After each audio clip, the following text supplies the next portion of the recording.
some of the standout scientific research that has been done with 5-MeO in the recent past.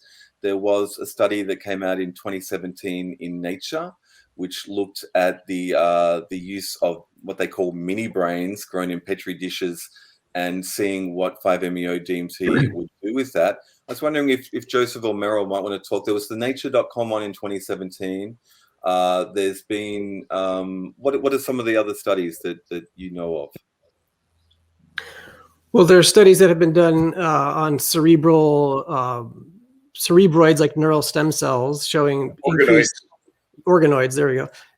Increased proliferation, neurogenesis, neuroprotective qualities, antidepressant properties, anti-addictive properties. There was a UCSD group, Mark Geyer, Adam Halberstadt. They were doing rodent studies on 5-MeO DMT.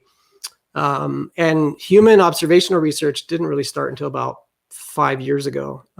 So there's not a ton of research on 5-MeO. But to add on the neuroscience side, a lot of the classical psychedelics work on the 2A pathway, and there's a lot of people banking on the 2A hypothesis. 5-MeO has more of an effect on the serotonin 1A and the serotonin 7 receptor, and also sigma receptors. And the serotonin 7 receptor has been hypothesized to be associated with consciousness, engendering depth of consciousness experiences.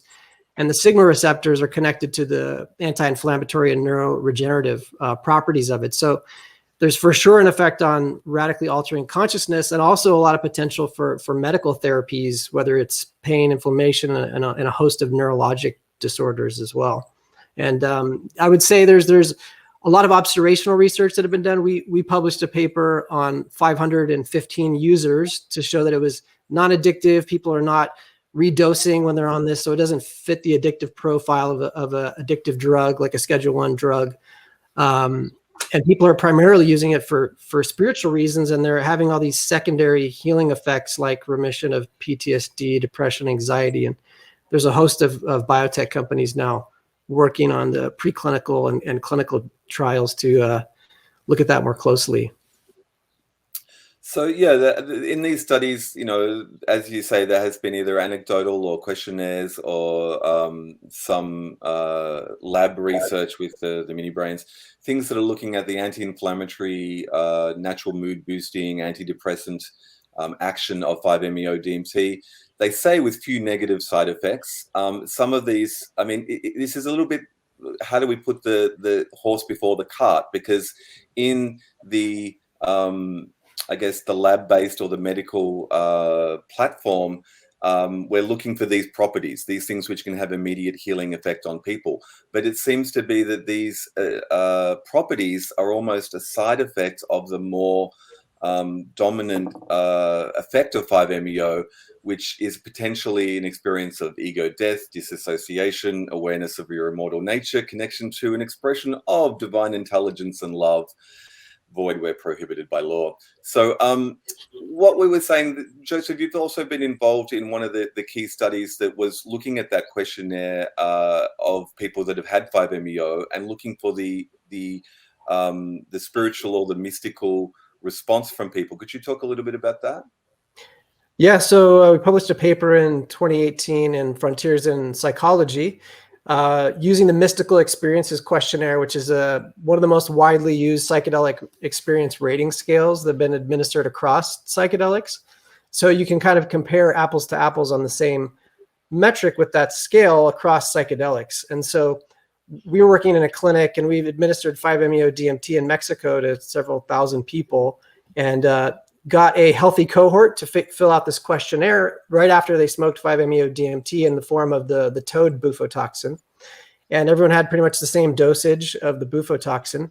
And what we found on the scale is co-authored by Roland Griffiths, who co-authored on the study that we published, that the intensity of the mystical experience that's occasioned by a fairly moderate dose of toad bufotoxin was on par or higher than the highest rated mystical experience ratings with the highest dosage of psilocybin.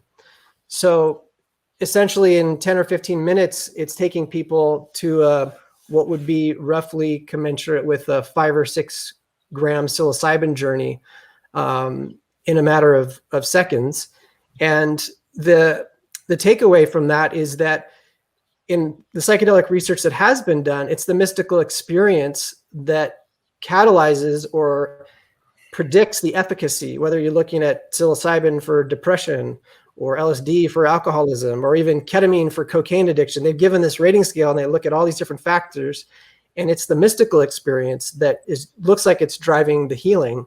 And one thing I kind of hate about this term mystical experience is that it sounds a little woo-woo or fantasy language, and it's a really visceral, embodied encounter of sacredness and awe and wonder and ecstasy. And people call it the God molecule because half the people that smoke it are saying, "Oh my God," when they're on it, because they're just their hearts are open and they're connected.